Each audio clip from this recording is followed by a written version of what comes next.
ರಾಜ್ಯದಲ್ಲಿ ಮುಂಗಾರು ಆರಂಭವಾಗ್ತಾ ಇದ್ದಂತೆ ರಾಜ್ಯದ ರೈತರಿಗೆ ಈಗ ದೊಡ್ಡ ಸಂಕಷ್ಟ ಎದುರಾಗಿದೆ ಅಂತ ಹೇಳ್ಬೋದು. ಸರಿಯಾದಂಥ ಒಂದು ಬೀಜ ಸಿಗ್ತಾ ಇಲ್ಲ, ಗೊಬ್ಬರ ಸಿಗ್ತಾ ಇಲ್ಲ ಅನ್ನುವಂಥದ್ದು ರೈತರು ಆಕ್ರೋಶವನ್ನು ವ್ಯಕ್ತಪಡಿಸ್ತಾ ಇದ್ದಾರೆ.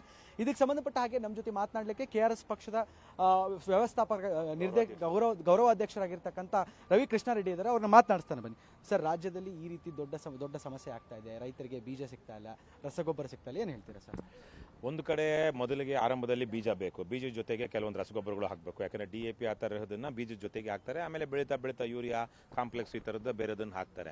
ಈಗ ಕೆಲವೊಂದು ಕಡೆಗಳಲ್ಲಿ, ಈಗ ಸೋಯಾಬೀನ್ ಬೆಳೀತಿರುವಂಥ ಕಡೆಗಳಲ್ಲಿ ಸರ್ಕಾರದಿಂದ ಸಬ್ಸಿಡಿ ದರದಲ್ಲಿ ಬಿತ್ತನೆ ಬೀಜ ಕೊಡ್ತಿದ್ದಾರೆ.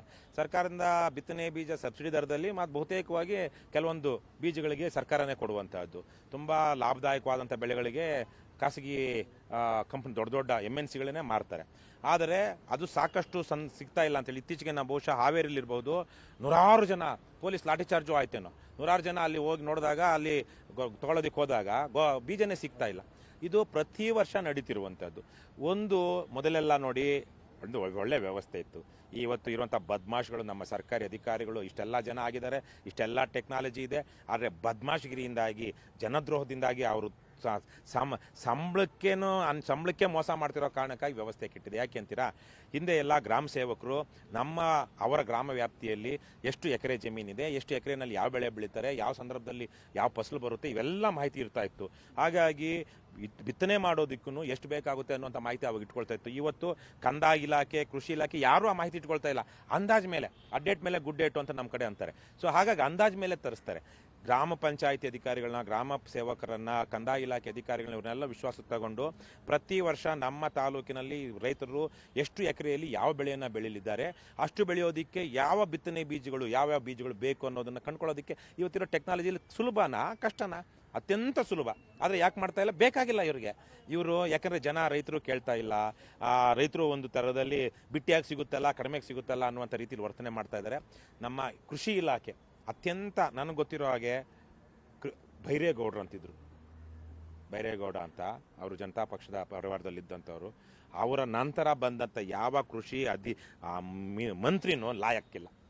ಯಾವನನ್ನು ನನಗನ್ನಿಸಿದಾಗ ಯಾವನ್ನೂ ಸರಿಯಾಗಿ ಮಾಡಿಲ್ಲ. ಬಹಳ ಅದನ್ನೇನೋ ಒಂದು ಬೇಕಾಬಿಟ್ಟಿಯಾಗಿ ನಡ್ಸ್ಕೊಂಡು ಬಂದಿದ್ದಾರೆ. ನಮ್ಮ ರೈತರದೊಂದು ಗಾದೆ ಇದೆ, ಮುಂದಿನ ನೇಗಲು ಯಾವ ಸಾಲು ಹೆಂಗೆ ಹೋಗುತ್ತೋ ಸಾಲು ಅದೇ ತನಿಖೆ ಹಿಂದಿನ ನೇಗಲು ಬರುತ್ತೆ ಅಂತ. ಮಂತ್ರಿಗಳನ್ನೇ ಭ್ರಷ್ಟರು, ಕದೀಮರು, ಅಯೋಗ್ಯರು, ಅಧ್ಯಕ್ಷರು, ಕಾಮಚೋರುಗಳು, ಕೆಲಸ ಮಾಡೋದಕ್ಕೆ ಆಸಕ್ತಿ ಇಲ್ದಿರೋರು ಇದ್ದಾಗ ಅಧಿಕಾರಿಗಳು ಯಾವ ಥರಕ್ಕೆ ಇರ್ತಾರೆ? ಹಾವೇರಿಲಿ ಒಂದ್ಸಲ ಗೋಲಿಬಾರ್ ಆಯಿತು. ಯಡಿಯೂರಪ್ಪನವರು ಮುಖ್ಯಮಂತ್ರಿ ಆದ ಕೆಲವೇ ದಿವಸಗಳು ಯಾಕಾಯಿತು? ಕೃಷಿ ಇಲಾಖೆ ಅಧಿಕಾರಿಗಳು ಸರಿಯಾಗಿ ಅಲ್ಲಿ ರಸಗೊಬ್ಬರಗಳನ್ನು ಪೂರೈಸದೆ ಹೋದಾಗ. ಯಾಕಂದರೆ ರೈತ ಬದುಕೋದೇ ಅವನು ಆ ದುಡಿಮೆ ಮೇಲೆ. ಅವನಿಗೆ ಸರಿಯಾಗಿ ಒಳ್ಳೆ ಬಿತ್ತನೆ ಬೀಜ ಸಿಗಲಿಲ್ಲ, ಮತ್ತು ಬಿತ್ತನೆ ಆದಮೇಲೆ ಅದಕ್ಕೆ ಸರಿಯಾದ ಸಮಯದಲ್ಲಿ ರಸಗೊಬ್ಬರ ಸಿಗಲಿಲ್ಲ. ಯಾಕಂದರೆ ಅವೆಲ್ಲವೂ ನಷ್ಟ ಆಗ್ಬಿಡುತ್ತಲ್ಲ.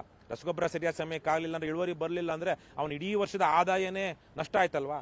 ಆದರೆ ಅಧಿಕಾರಿಗಳಿಗೆ ಚೆನ್ನಾಗಿದ್ದಾರೆ. ಅಧಿಕಾರಿಗಳಿಗೇನು ನಷ್ಟ ಇಲ್ವಲ್ಲ, ಹೊಣೆಗಾರಿಕೆ ಇಲ್ಲ. ಹಾಗಾಗಿನೇ ಇವಾಗೇನೋ ಕೆಲವೊಂದ್ಸಲ ಕಾವಾಗ ನಾವು ಬಿತ್ತನೆ ಬೀಜ ಸರಿಯಾದ ಸಮಯಕ್ಕೆ ಸರಬರಾಜು ಮಾಡ್ತೀವಿ, ರಸಗೊಬ್ಬರ ಸರಿಯಾದ ಸಮಯಕ್ಕೆ ಸರಬರಾಜು ಮಾಡ್ತೀವಿ ಅಂತಿದ್ದಾರೆ. ಮಾಡ್ತಿದ್ದಾರಾ? ಇವತ್ತು ಕೃಷಿ ಸಚಿವರೇ ಇಲ್ಲ ಇದಕ್ಕೆ ಸ್ಪಂದಿಸಕ್ಕೆ. ಈ ಎರಡನೇ ಕ್ಯಾಬಿನೆಟ್ನಲ್ಲಿ ಇನ್ನು ಖಾತೆನೇ ಹಂಚಿಕೆ ಆಗಿಲ್ಲ. ಇದನ್ನ ಸಮಸ್ಯೆನ ಬಗೆಹರಿಸಬೇಕಾಗಿತ್ತು. ಇದು ಯಾರು ಹೊಣೆ ಅಂತ? ಮುಖ್ಯಮಂತ್ರಿದೇ ಹೊಣೆ. ಕೃಷಿ ಸಚಿವರಿಲ್ಲ ಅಂದಮೇಲೆ ಮಿಕ್ಕ ಎಲ್ಲ ಸಚಿವ ಯಾವುದಕ್ಕೆ ಸಂಪುಟ ಸಚಿವರು ಇಲ್ವೋ ಅದಕ್ಕೆಲ್ಲ ಯಾರ ಅಧಿಕಾರದಲ್ಲಿರುತ್ತೆ? ಮುಖ್ಯಮಂತ್ರಿದೇ ಅಧಿಕಾರದಲ್ಲಿರುತ್ತೆ. ಸರಿ, ಹಿಂದೆ ಇದು ಕೃಷಿ ಸಚಿವರು ಯಾರು ಅಂತ ನನಗೆ ಗೊತ್ತಾಗ್ತಾ ಇಲ್ಲ. ನನಗೆ ಹೆಸರು ಯಾರಿದ್ರು? ಚೆಲುವರಾಯಸ್ವಾಮಿ. ನೋಡಿ, ನನ್ನಂಥವನಿಗೇನೆ ಹಿಂದೆ ಯಾರು ಸಚಿವರಿದ್ರು ಅನ್ನೋದನ್ನ ತಕ್ಷಣ ಜ್ಞಾಪಿಸ್ಕೊಳ್ಳೋಕ್ಕಾಗ್ತಿಲ್ಲ. ಯಾಕಂದರೆ ಇವರು ಸಚಿವರಾಗಿ ಅವರ ಯೋಗ್ಯತೆ ಏನು ತೋರಿಸಿದ್ರು ಅಂತ. ಹಿಂದೆ ಈಗ ಇದು ಬಂದಿರೋದು ಸರ್ಕಾರ 10 ದಿವಸಗಳಿಂದ ಈಚೆಗೆ. ಆದರೆ ಸಮಸ್ಯೆ ಇವತ್ತಿಂದಲ್ವಲ್ಲ. ಈಗ ಮುಖ್ಯಮಂತ್ರಿಯಾಗಿ ಅವ್ರ ಪ್ರಮಾಣ ವಚನ ಸ್ವೀಕರಿಸಿ 10 ದಿವಸ ಆಗುತ್ತೆ, ನಾಳೆಗೋ ನಾಡಿದ್ದಕ್ಕೋ. ಆದರೆ ಈ 10 ದಿವಸಗಳ ತನಕ ಕೃಷಿ ಸಚಿವರು ಇದ್ರಲ್ಲ. ಕೃಷಿ ಸಚಿವರಾಗಿದ್ದಾಗ ಈ ಸಮಸ್ಯೆ ರಾತ್ರಿ 10 ದಿವಸಗಳಿಂದ ಉಲ್ಬಣ ಆಗಿರೋದಲ್ವಲ್ಲ. ಹಾಗಾಗಿನೇ ಇಲ್ಲಿ ಅವರಿಗೆ, ಸಚಿವರಿಗಾಗಲಿ ಇಲಾಖೆ ಅಧಿಕಾರಿಗಳಿಗಾಗಲಿ ಆಸಕ್ತಿ ಇಲ್ಲ. ಎಲ್ಲೋ ಒಂದು ಲಾ ಆ್ಯಂಡ್ ಆರ್ಡರ್ ಸಮಸ್ಯೆ ಆಗುತ್ತೆ, ಇನ್ನೊಂದು ಸಮಸ್ಯೆ ಆದಾಗ ಅಂದರೆ ಮಾತ್ರ ಓಡ್ತಾರೆ ಹೊರತು ಇವರು ನಿಜಕ್ಕೂ ರೈತರನ್ನ ಕಾಪಾಡ್ತಾ ಇಲ್ಲ. ರೈತ ಈಸ್ ಆನ್ ಇಸ್ ಓನ್. ಅವನಿಗೆ ಯಾರ ಬೆಂಬಲವೂ ಸಿಗ್ತಾ ಇಲ್ಲ. ಹಾಗಾಗಿನೇ ಮುಂದಿನ ದಿನಗಳಲ್ಲಿ ರೈತಾಪಿ ಜನ ಕೃಷಿ ಮಾಡೋದ್ರಿಂದ ವಿಮುಖರಾಗ್ತಾ ಹೋಗ್ತಾ ಇದ್ದಂಗೆ ನಮ್ಮ ದೇಶದಲ್ಲಿ ಬಹಳ ದೊಡ್ಡ ಮಟ್ಟದಲ್ಲಿ ಆಹಾರ ಧಾನ್ಯಗಳ ಕೊರತೆ ಆಗುತ್ತೆ. ಆಹಾರ ಧಾನ್ಯಗಳ ಕೊರತೆ ಆಗಿ ಆಹಾರ ಧಾನ್ಯಗಳ ಬೆಲೆ ಏರಿಕೆ ಆಗಿ ಆವಾಗ ಜನ ಇನ್ನೊಂದಷ್ಟು ಒಂದು ಹೆಜ್ಜೆ ಮುಂದಕ್ಕೆ ಹೋಗಿ 2 ಹೆಜ್ಜೆ ಹಿಂದಕ್ಕೆ ಹೋಗ್ತಾರಂತಲ್ವಾ, ಆ ಥರಕ್ಕಾದಾಗ ಭಾಳ ದೊಡ್ಡ ಮಟ್ಟದ ಸಮಸ್ಯೆಗಳಾಗುತ್ತೆ. ಆ ನಿಟ್ಟಿನಲ್ಲಿ ಇವತ್ತು ನಮ್ಮ ಕೃಷಿ ಇಲಾಖೆ ಅಧಿಕಾರಿಗಳು, ಕಂದಾಯ ಇಲಾಖೆ ಅಧಿಕಾರಿಗಳು ಇವೆಲ್ಲವನ್ನ ಗಮನಿಸ್ಕೊಂಡು ಬಿತ್ತನೆ ಬೀಜ ಸರಿಯಾದ ಸಮಯಕ್ಕೆ ಸಿಗೋ ಹಾಗೆ, ಗೊಬ್ಬರ ಸರಿಯಾದ ಸಮಯಕ್ಕೆ ಸಿಗೋ ಹಾಗೆ ಮಾಡಬೇಕು. ಈ ಸಲಕ್ಕಂತೂ ಗೊಬ್ಬರ ಸರಿಯಾದ ಸಮಯಕ್ಕೆ ವಿಲೇವಾರಿ ಆಗದೆ ಇರೋದಕ್ಕೆ, ವಿತರಣೆ ಆಗೋದಕ್ಕೆ ಒಂದು ಕಾರಣ ಇದೆ. ಯಾವುದು? ಮಿಡ್ಲ್ ಈಸ್ಟಲ್ಲಿ ಯುದ್ಧ ನಡೀತಾ ಇದೆ, ನಮಗೆ ಅದು ನೈಟ್ರೋಜನ್ ಗ್ಯಾಸು LPG ಏನೋ ಗ್ಯಾಸ್ ಬರಬೇಕಾಗಿತ್ತು, ಅದರಿಂದ ಅದರದ್ದು ರಾ ಮೆಟೀರಿಯಲ್ ಇಲ್ಲ, ಹಾಗಾಗಿ ರಸಗೊಬ್ಬರ ಉತ್ಪಾದನೆ ಆಗಿಲ್ಲ ಅಂತ. ಹೋದ ವರ್ಷ ಇರಲಿಲ್ವ ಸಮಸ್ಯೆ? ಹಾಗಾದ್ರೆ ಪ್ರತಿ ವರ್ಷನೂ ಸಮಸ್ಯೆ. ಆಮೇಲೆ ಪ್ರತಿಯೊಂದು ಕಡೆಯೂ ಬಹುತೇಕವಾಗಿ ರಾಜ್ಯದಲ್ಲಿ ಕೆಲವೊಂದು ಯಾವುದೋ ಒಂದು ದೊಡ್ಡ ಈ ಕೋಆಪರೇಟಿವ್ ಸೊಸೈಟಿಯವರು ಅವರು ನಡೆಸುವಂತಹ ರಸಗೊಬ್ಬರ ಮಾರುವಂಥ ಮಾರಾಟಗಾರನ ಬಿಟ್ಟರೆ ಮಿಕ್ಕ ಎಲ್ಲ ಖಾಸಗಿ ರಸಗೊಬ್ಬರ ಮಾರಾಟಗಾರರು MRPಗಿಂತ ಜಾಸ್ತಿಗೆ ಮಾರ್ತಾ ಇದ್ದಾರೆ. ಕೃಷಿ ಇಲಾಖೆ ಅಧಿಕಾರಿಗಳು ಬಹುಶಃ ಅವ್ರ ಹತ್ರ ಮಾಮೂಲು ತಗೊಂಡು ಅಥವಾ ಅವ್ರಿಗೆ ಸುಲಿಗೆ ಮಾಡೋದಕ್ಕೆ ಸುಮ್ಮನೆ ಬಿಟ್ಬಿಡ್ತಾರಾ? ಸುಮ್ಮನೆ ಬಿಡಲ್ವಲ್ಲ. ಯಾರಾದರೂ MRPಗಿಂತ ಜಾಸ್ತಿ ಮಾರ್ತಾ ಇದ್ರೆ ಅವ್ರ ಮೇಲೆ ಆಕ್ಷನ್ ಯಾಕಾಗಿಲ್ಲ ಅಂದರೆ ಇವನಿಗೆ ಸರಿಯಾದ ಸಮಯಕ್ಕೆ ಸಿಗ್ಬೇಕಾಗಿರೋ ಕಿಕ್ ಬ್ಯಾಕು ಮಾಮೂಲು ಸಿಗ್ತಾ ಇದೆ.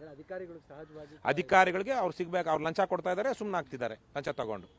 ಸೊ ಹಾಗಾಗಿ ರಾಜ್ಯದ ಎಷ್ಟು ಕಡೆಗಳಲ್ಲಿ ಸುಮಾರು 80%ಕ್ಕಿಂತ ಹೆಚ್ಚು ರೈತರು MRPಗಿಂತ ಹೆಚ್ಚಿಗೆ ಬೆಲೆ ಕೊಟ್ಟು ಯೂರಿಯಾ, ಕಾಂಪ್ಲೆಕ್ಸು, DAP ಈ ಥರದನ್ನ ಕೊಂಡ್ಕೊಂಡು ಬರ್ತಾ ಇದ್ದಾರೆ. ಆದರೆ MRPಗಿಂತ ಹೆಚ್ಚಿನ ಬೆಲೆಗೆ ಮಾರುವುದು ಕಾನೂನು ಬಾಹಿರ, ಅದು ಅಕ್ರಮ, ಅಪರಾಧ.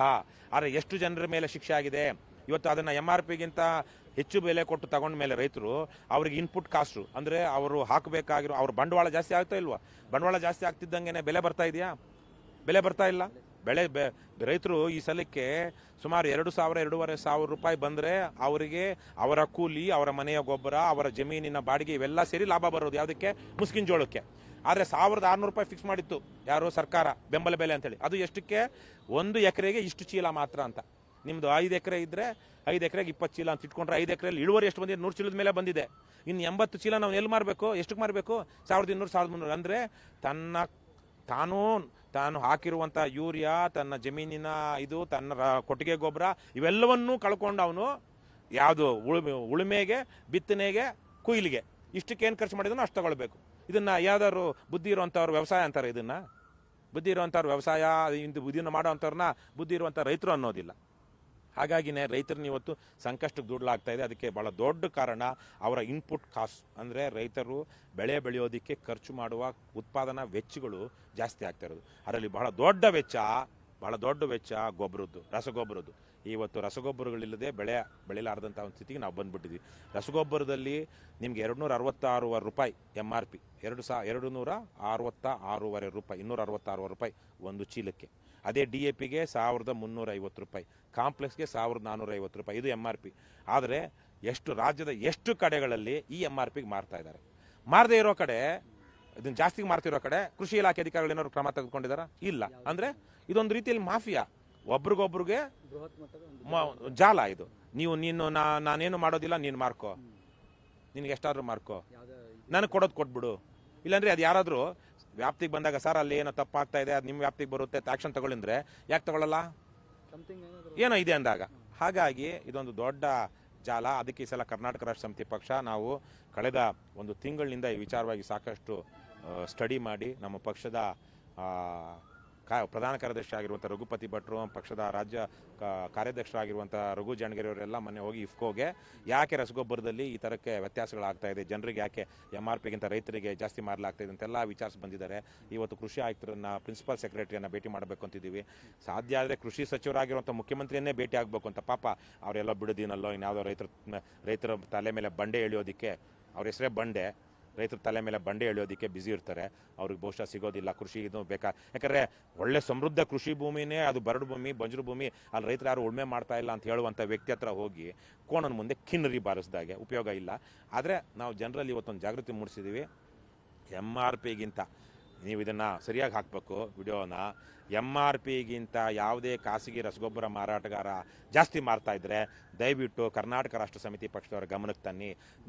ನೀವು ನಿಜವಾದ ಜವಾಬ್ದಾರಿಯುತ ರೈತರಾಗಿದ್ದರೆ ಒಬ್ಬ ಪ್ರಜ್ಞಾವಂತ ರೈತರಾಗಿದ್ದರೆ ನೀವು ತಪ್ಪದೆ ನಿಮ್ಮ ತಾಲೂಕಿನ ಎಡಿ ಅಡಿಷನಲ್ ಡೈರೆಕ್ಟರ್ ಇರ್ತಾನೆ ಅವನಿಗೆ ಕಾಲ್ ಮಾಡಿ, ನಂಬರ್ ತಗೊಳ್ಳಿ. ಯಾವುದೇ ತಾಲೂಕಿನ ಅಡಿಷನಲ್ ಡೈರೆಕ್ಟರ್ ಅಗ್ರಿಕಲ್ಚರ್ ಡಿಪಾರ್ಟ್ಮೆಂಟ್ ಹಾಕಿದ್ರೆ ಗೂಗಲಲ್ಲಿ ಮಾಡಿದ್ರೆ ನಿಮ್ಗೆ ನಂಬರ್ ಸಿಗುತ್ತೆ. ಜಾಯಿಂಟ್ ಡೈರೆಕ್ಟರ್ ಪ್ರತಿ ಜಿಲ್ಲೆಗೂ ಕೃಷಿ ಇಲಾಖೆ ಮುಖ್ಯಸ್ಥ ಇರ್ತಾನೆ, ಅವನು ಜಾಯಿಂಟ್ ಡೈರೆಕ್ಟರ್, ಜಂಟಿ ನಿರ್ದೇಶಕ ಕೃಷಿ ಇಲಾಖೆ, ಅವನ ನಂಬರ್ ಸಿಗುತ್ತೆ. ಏನಿಲ್ಲ, ಈಗ ಉದಾಹರಣೆಗೆ ರಾಮನಗರ ಜಾಯಿಂಟ್ ಡೈರೆಕ್ಟರ್ ಅಗ್ರಿಕಲ್ಚರ್ ಅಂತ ಹಾಕಿದ್ರೆ ನಿಮಗೆ ಗೂಗಲಲ್ಲಿ ನಂಬರ್ ಸಿಗುತ್ತೆ. ಹುಡುಕಿ ನೇರವಾಗಿ ಅವ್ನಿಗೆ ಫೋನ್ ಮಾಡಿ, ಸರ್ ನಾನು ಈ ತಾರೀಕಿಗೆ ಈಗ ಬಿಡದಿನಲ್ಲಿ ಒಂದು ರಸಗೊಬ್ಬರ ಸೋಮೇಶ್ವರ ರಸಗೊಬ್ಬರ ಅಂಗಡಿ ಅಂತ ಇಟ್ಕೊಳ್ಳೋಣ. ಸೋಮೇಶ್ವರ ರಸಗೊಬ್ಬರ ಅಂಗಡಿಗೆ ಬಂದಿದ್ದೀನಿ ಸರ್, ಇಲ್ಲಿ 266 ರೂಪಾಯಿ ಯೂರಿಯಾ, ನನಗೆ 280 ರೂಪಾಯಿ ತಗೊಳ್ತಾ ಇದ್ದಾನೆ ಅಥವಾ 300 ರೂಪಾಯಿ ತಗೊಳ್ತಾ ಇದ್ದಾನೆ ಅಂತ ರೆಕಾರ್ಡ್ ಮಾಡ್ಕೊಳ್ಳಿ. ಸಾಧ್ಯ ಆದರೆ ಲೈವ್ ಬಂದು ಹೇಳಿ, ಮತ್ತೆ ನಿಮ್ಮ ಫೋನ್ ರೆಕಾರ್ಡ್ ಮಾಡ್ಕೊಳ್ಳಿ, ನಾನು ಜಾಯಿಂಟ್ ಡೈರೆಕ್ಟರ್ಗೆ ಈ ವಿಚಾರವಾಗಿ ದೂರು ಕೊಟ್ಟೆ ಅಂತ. ಆವಾಗಲೂ ಅವ್ನು ಜಾಯಿಂಟ್ ಡೈರೆಕ್ಟರ್ ಆಗಿರಲಿ ಅಡಿಷನಲ್ ಡೈರೆಕ್ಟರ್ ಆಗಿರಲಿ ಕ್ರಮ ತೆಗೆದುಕೊಂಡಿಲ್ಲ ಅಂದರೆ ಅದೇ ರೆಕಾರ್ಡಿಂಗ್ ಇಟ್ಕೊಂಡು ನೀವು ಹೋಗಿ ಲೋಕಾಯುಕ್ತಕ್ಕೆ ದೂರು ದಾಖಲಿಸಿ. ಪ್ರಜ್ಞಾವಂತ ರೈತರು ಮಾತ್ರ ಇವತ್ತು ಇತರ ರೈತರನ್ನು ಉಳಿಸಿ ತಾವು ಉಳಿಯಬಲ್ಲರು. ಇದು ಸುಮ್ಮನೆ ಎಲ್ಲ ಮಾಮೂಲಿಯಾಗಿ ಗೊಡ್ಡ ಎಮ್ಮೆಗಳ ತರಕ್ಕೆ ಮಾಡ್ಕೊಂಡು ಹೋಗುವಂತಹ ಕೃಷಿ ಕೆಲಸ ಮಾಡುವಂಥ ರೈತರು ಉಳಿಸೋದಕ್ಕಾಗೋದಿಲ್ಲ. ಯಾಕಂದರೆ ಅವರೊಂದು ರೀತಿಯಲ್ಲಿ ನಿಸ್ಸಹಾಯಕರಾಗ್ಬಿಟ್ಟಿದ್ದಾರೆ, ಅಸಹಾಯಕರಾಗಿದ್ದಾರೆ, ಒಂಥರ ಅಜ್ಞಾನದಲ್ಲೂ ಇದ್ದಾರೆ. ಹಾಗಾಗಿನೇ ಇವತ್ತೊಂದು ಜಾಗೃತಿ ಮೂಡಿಸುವಂಥ ಕೆಲಸವನ್ನು ಕರ್ನಾಟಕ ರಾಷ್ಟ್ರ ಸಮಿತಿ ಪಕ್ಷ ಮಾಡ್ತಾ ಇದೆ. ಕೃಷಿ ಇಲಾಖೆ ಏನಾದರೂ ಇವತ್ತಿನ ಆ್ಯಸ್ ಆಫ್ ನೌ ಇವತ್ತು ಎಚ್ಚೆತ್ತುಕೊಂಡು ಇದನ್ನು ಸರಿ ಮಾಡಲಿಲ್ಲ ಅಂದರೆ ಮುಂದಿನ 2-3 ದಿವಸದಲ್ಲಿ, ಒಂದು ವಾರದಲ್ಲಿ ರಾಜ್ಯದಲ್ಲಿ ಇಂಥ ನೂರಾರು ಪ್ರಕರಣಗಳು ಬಯಲಿಗೆ ಬಂದು ರೈತರಿಗೆ ಆಗ್ತಿರುವಂಥ ಮೋಸದ ಬಗ್ಗೆ ಜನ ಆಕ್ರೋಶಿತರಾಗಿ ಅವರು ಬೇರೆ ತರಹದ ರೀತಿಯಲ್ಲಿ ಅದಕ್ಕೆ ಸ್ಪಂದಿಸೋದಕ್ಕೆ ಶುರು ಮಾಡಿದ್ರೆ ಭಾಳ ದೊಡ್ಡ ಕಷ್ಟ ಇದೆ. ಇದಿಷ್ಟು ರವಿ ಕೃಷ್ಣ ರೆಡ್ಡಿ ಅವರ ಮಾತಾಗಿರುವಂಥದ್ದು. ಕ್ಯಾಮರಾ ಪರ್ಸನ್ ಗಿರೀಶ್ ಜೊತೆ ರೋಹನ್ ಹಿರೇಮಠ್, ಫಿಲ್ಮ್ ಟಿವಿ, ಬೆಂಗಳೂರು.